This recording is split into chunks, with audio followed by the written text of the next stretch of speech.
Hello again. Um, Dr. Marvin Faulkner here. It's been a couple weeks since I've had an opportunity to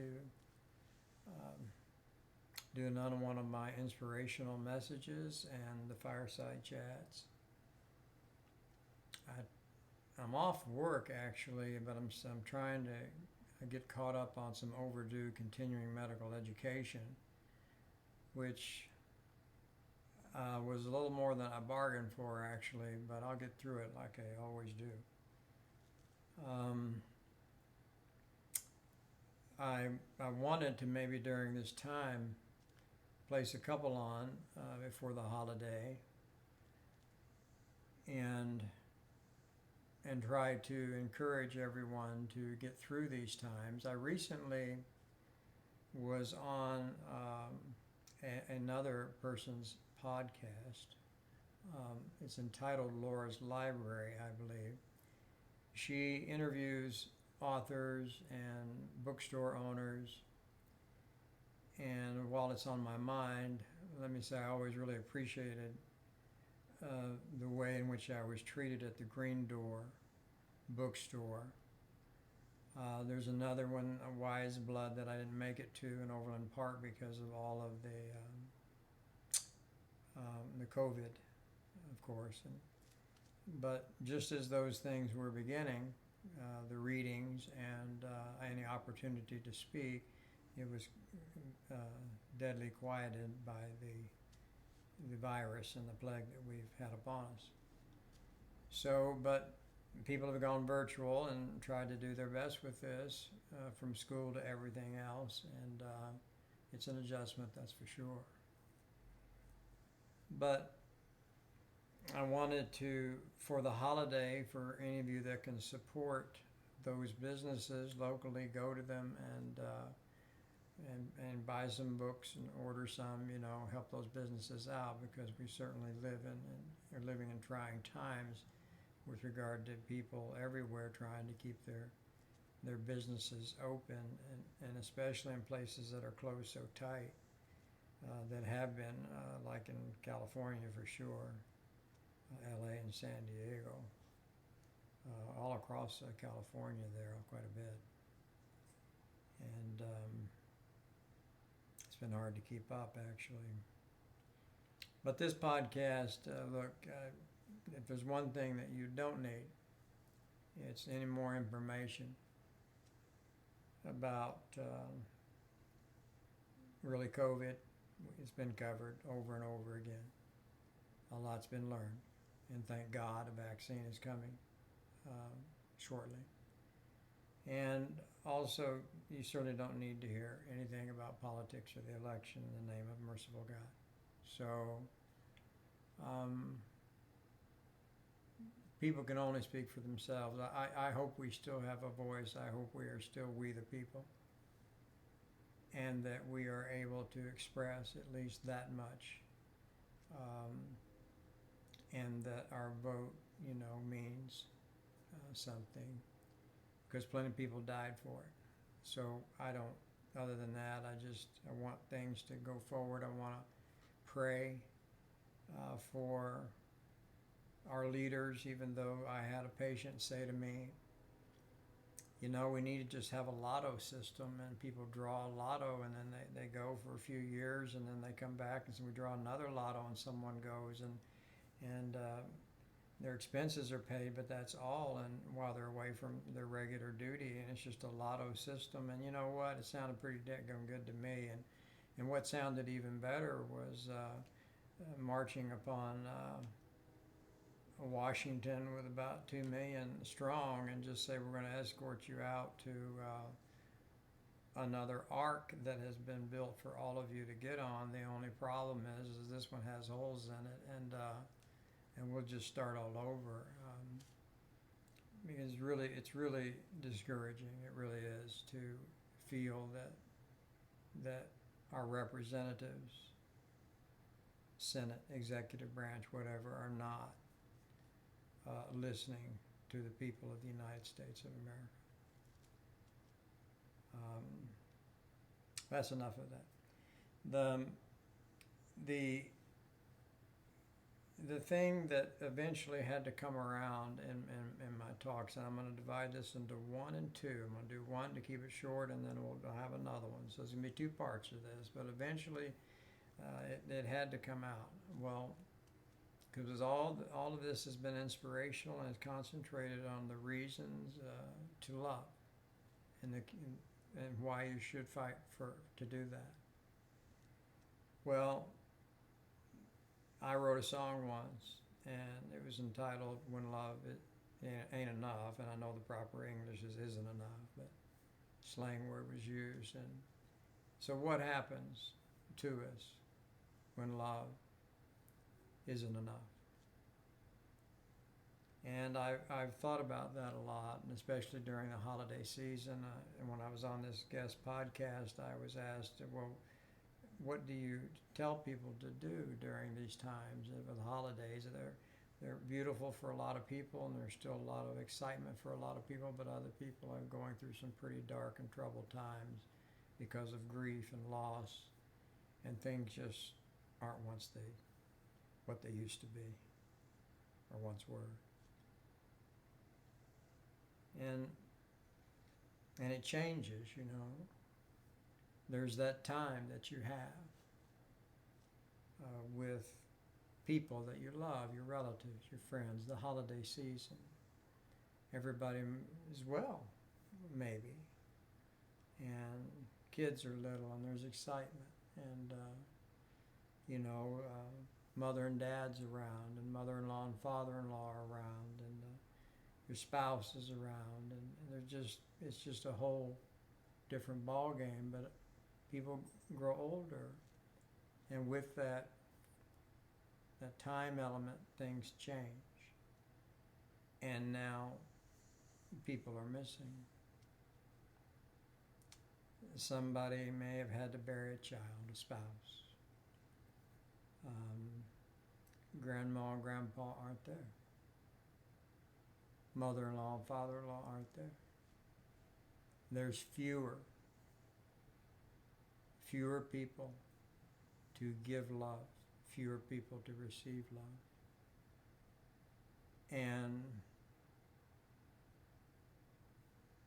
And you need to go and do it and give it just as much as you possibly can to whoever's left, because God knows they need it.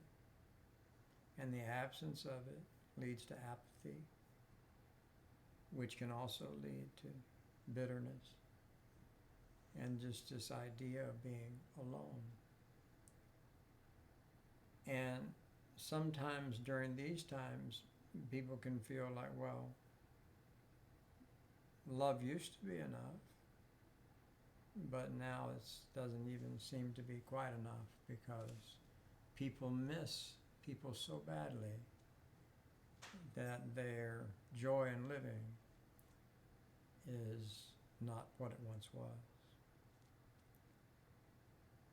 So during my tenure as a physician,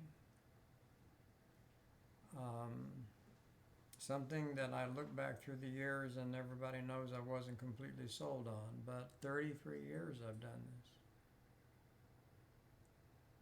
And I had chances to get out. I mean, I had a chance to be a Texas Ranger. Some people know that. I fought with whether I should stay in the military or not, but it was not my fate. But there are things about that I miss. And even the Ranger thing, it brings me to the idea this is the fourth attempt at a microphone. And, with these lapel mics and Apple consistent and Apple not, and this is a shotgun mic, and so that's only appropriate, because that's exactly what I would have been carrying with these slugs in it as a Ranger, at least in the old days. My 45, the double gauge, and a .450 caliber rifle. Now I know in the modern day things have changed some, but those would probably work pretty well most of the time. But I've thought about what to tell people to do during the holiday season when they're grieving and they've had loss. And I get it. I mean, I can remember the good, and I tell people remember the good. And I can remember the good, but I can't feel it anymore. Not like I once could. The joy, the excitement, the heartbeat, the racing, I can't feel it because I have lost love and the love of my life. And I've lost my folks. And my mother-in-law that I called Grandma too, I mean, she's gone last year, so Grandpa was alone. So the son and I went up there and made sure that he, along with his nephew and wife, that he was not alone for Thanksgiving, because he needed us there. And my daughters, I was so proud of them because they came in ahead of the traffic because of the COVID. They came in ahead, and they spent some really good time with him, a few days of just baking fudge and doing things, and just really spent some wonderful time, and he really enjoyed that. Not only did he enjoy it, he needed it. So during the time that I have been a physician, I've lost some patients. When it was in anesthesiology and I was on the trauma and we're doing trauma, I mean, sometimes people were lost on the table. Had some tragic events even during OB services. I saw some things in the military when I was activating myself during active duty times, and I won't forget them. And in pain management, sometimes I had people that would say things to me like, hey, is this all you got? Is this all you can do for me? Because I just simply don't want to live like this. And I always tried to make sure that I told them, wait a minute, I mean, just so you know, I mean, I love you. But sometimes my love was not enough. And I got the call, and they were gone. And not that it made a difference to the family, but it certainly did to me, that I was glad that most often it was not by overtaking what I had prescribed to them. Recently,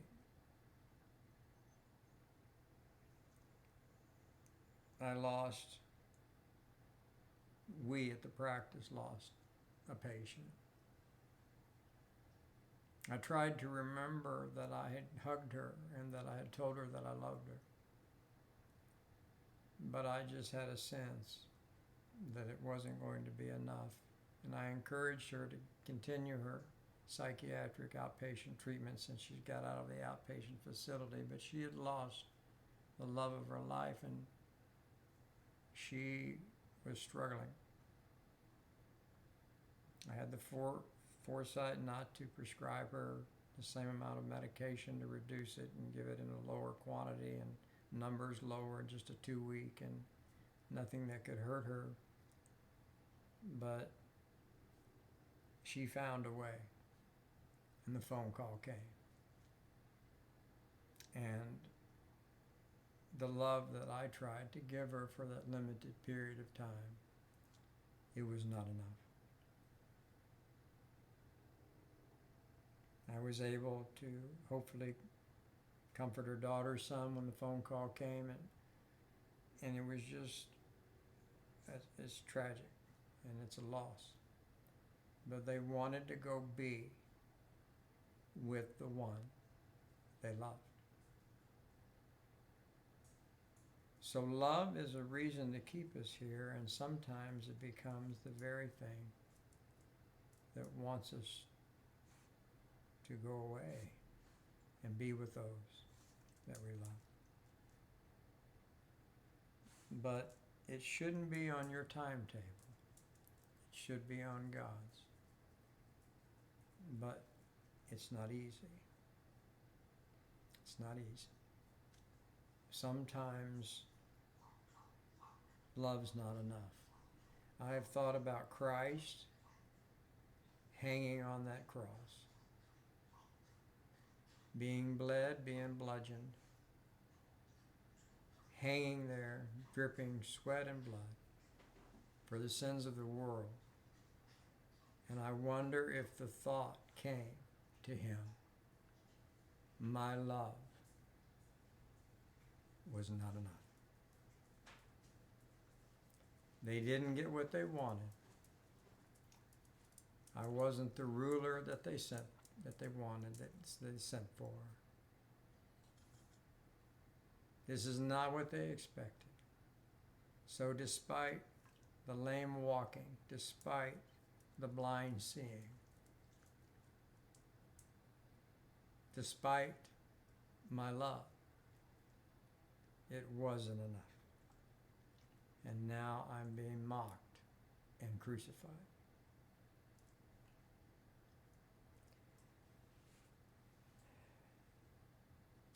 As I encourage people with all of these prior dozen podcasts to find reasons and motivations and inspirations to love, I always knew that the time would come that I would have to address this particular talk. When love just wasn't and isn't enough.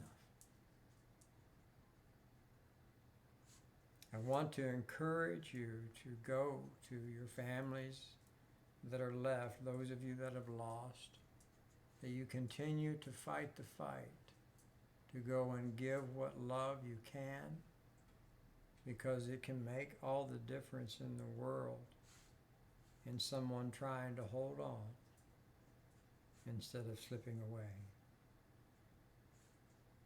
But at least if you know that you gave it all you had and you let them know that you loved them,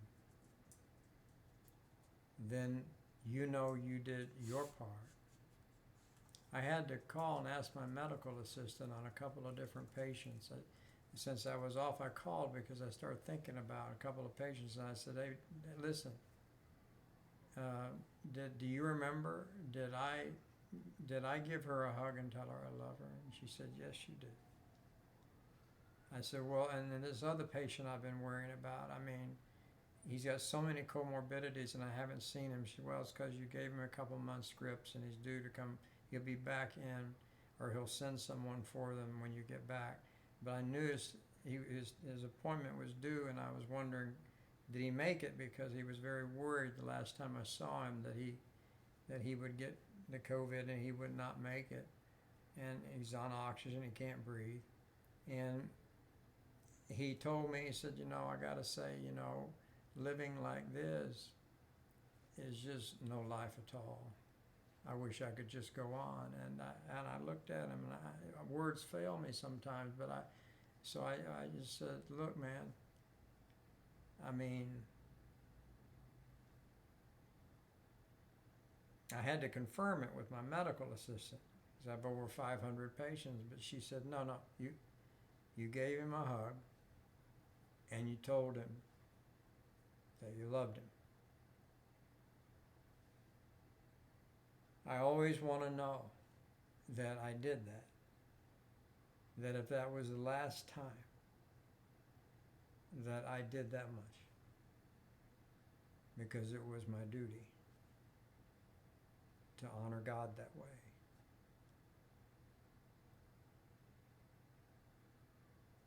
We should always try to love.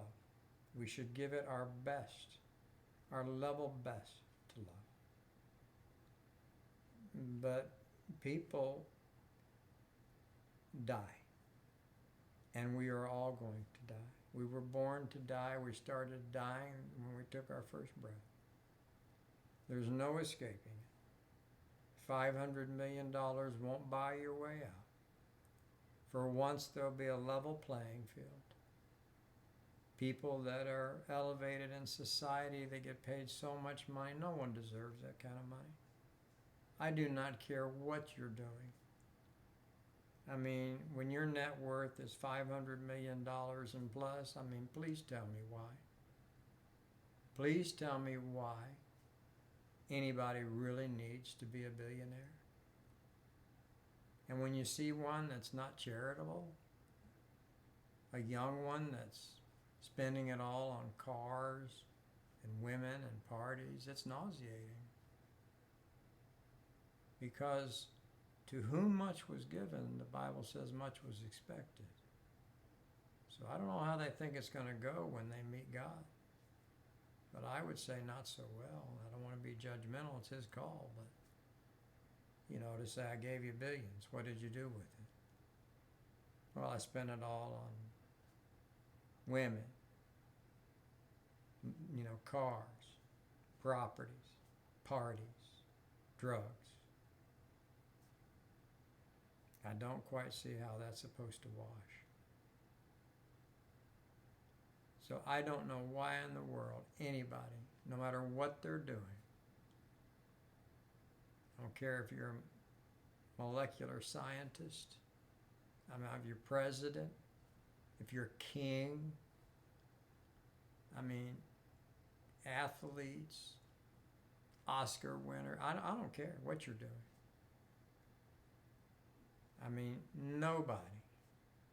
Nobody really is worth a net worth of 500 million. Please. I pray to God that you're charitable. So I've had a couple of patients that asked me to pray for them during this difficult time. For them, it's a difficult time over the holiday season. It's not what it used to be. And even though I laid my life open in letter to God, and for those of you that have read that, know that. But really, if you didn't sit down after reading that and write your own little small letter to God even, then that book didn't accomplish for you what I wanted it to. But I hesitate to mention names because I want to respect other people's privacy, even though I really had little regard for mine and didn't care. Because if God laid his life out for me, then I was certainly willing to lay mine out too. And I wanted to. And that was my choice. But I don't bind that on you. So let me just let the patients know that asked me to pray, and staff that was there and now gone, and asked me to pray. I'm doing so. I have taken it seriously. And I have a card right here in front of me about somebody who wants me to pray, for their brother. And this patient knows who they are. This patient knows that I love them very much. And believe me, your brother has been prayed for.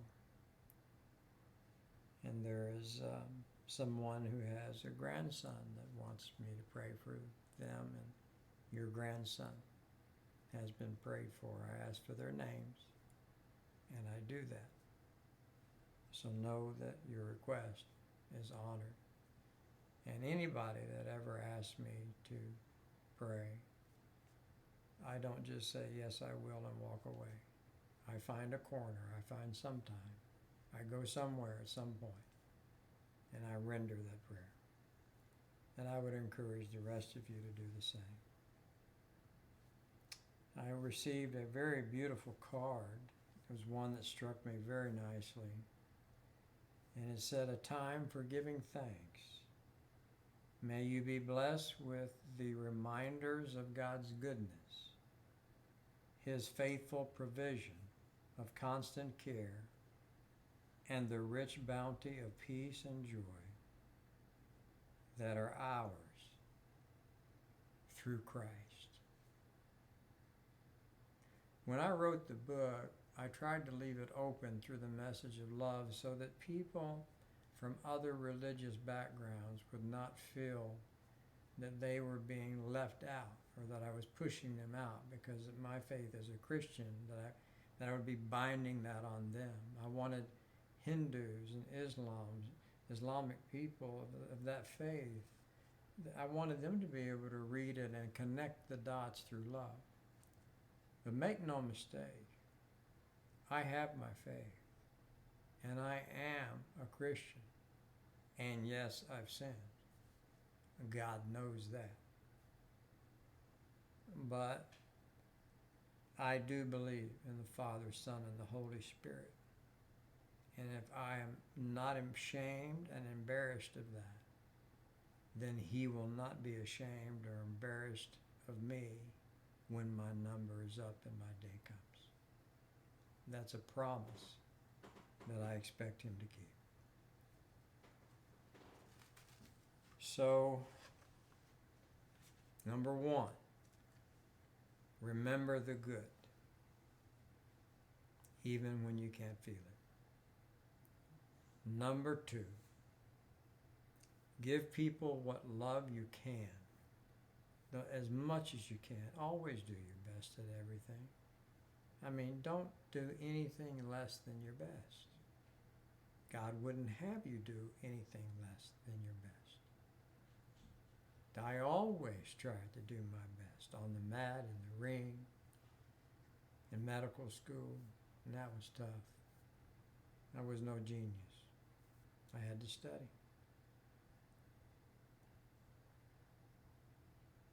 I don't even know how I did that, to be quite honest. And I with all my family being blue collar, I don't even know why I did it. And not truthfully, I think it was my mother, as I've said, that pushed that. All I can say is that I've been disappointed in it many times because I thought it was a lot of work for a little bit of return, but I do appreciate the fact that I have helped people, that I have helped people, that even though I could have been paid more money to have beaten people up in the ring, that maybe I got less money for helping people with their pain and in surgery, but I'm glad I chose to help. And I would have liked to have stayed in the military, but not at the risk of my kids not knowing me. I wanted to be their dad and their father. I didn't want someone else to raise them after the loss of their mother. Not anyone. Not anybody. I wanted them to know their dad. So I put on that uniform. And you know, being an officer of the law today, how much tougher could it be? It's not like the old days. So I've laid the Texas Ranger thing down, but I can say that I've had the privilege of being a doctor for 33 years, and in those years, I have made a difference with God's help, to change people's lives and help them to be a little more comfortable.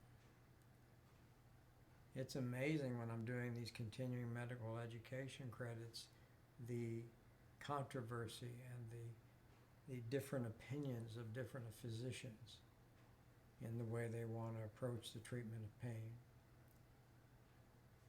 And our country's position and things that are said like there's no proven evidence that opioids have any place in the treatment of chronic pain. Well, God help us then. No place. Thankfully, there are other doctors that disagree. I put in stimulators with the best of them. I put in pumps with the best of them. I've done all kinds of procedures with the best of them. But sometimes those procedures, like love, they just weren't enough. And it came down to some co-analgesics, some neuromodulators, some membrane stabilizers. But yes, God forbid, an opiate got involved. It was that or suffer. So, part 2 will be another podcast about this subject. And I'm sure that if I'm ever invited to speak of a large crowd, I'll have a few note cards or an outline. But I don't need anything regarding these podcasts. It comes from my heart. God knows what He wants me to say. And I pray about it and open myself up. I don't need a piece of paper. I don't need an outline for these. So we'll see what I'm guided to speak about on the next one, but I do know that this would take 2 parts. And I don't want you to be discouraged. I mean, love is still the greatest commandment that God gave us to give. And as long as there's life out there that can benefit from your love, even if all family is gone and you volunteer at a homeless shelter, whatever, find somewhere, because in helping others, you will help yourself. But for those that life just didn't have enough love to hold them anymore, and they wanted to just move on, then for those left, we have to be satisfied in knowing that it wasn't because we didn't tell them we didn't love them. And we know that where they have gone is a place of open arms. It's a place of eternal love. No more struggling. No more strife. No more tears. No more sorrow. And no more pain. God bless us to get through this time of 2020 as it draws to a close. Let's pray for 2021 to be better. Please put aside your partisanships, your Democrats, your Republicans. Please put it aside. Pray for the new president and the new vice president. Pray for them. After 25 years of non-voting, I picked a heck of a time to come back out. But I did my duty. So I did it. Now I can just pray that our new leaders will rise to the occasions of the ones that I've talked about before. That we will look up one day and we'll see, my God, we've got a new Lincoln. My God, we've got a new Roosevelt, a Truman, an Eisenhower. Look here, we've got a JFK. My God, look, we've got an evangelist, just like Billy Graham. Not that his son doesn't do good work, I didn't mean that, but I just, one of honesty and integrity, you know, and I believe his son has that. But we see so many that, I mean, they sell Jesus for big homes and jet airplanes. And not even one jet is enough. It's a shame. So try to hang on to your faith about love and hang on to our country as it at times has appeared to be slipping away, and pray for these leaders because they have an awesome responsibility and they should take a lot more pride in it and work together. And the hatred must go and be replaced with love. God bless you during this holiday season. I'll see you back, my patients back at the office, 500 strong. And for family and friends, know that I love you. For those that I've ever done anything that offended you in any way, please forgive me. I know I'm not perfect. No one is. Stay tuned for part 2 of the series titled When Love Isn't Enough. And please, subscribe, give a thumbs up, and let's do this together, because these are the type of things that the world needs more of. You get all the other. You can get all the other you want. So I'm trying to bring to you something different. Okay, good night, and God bless.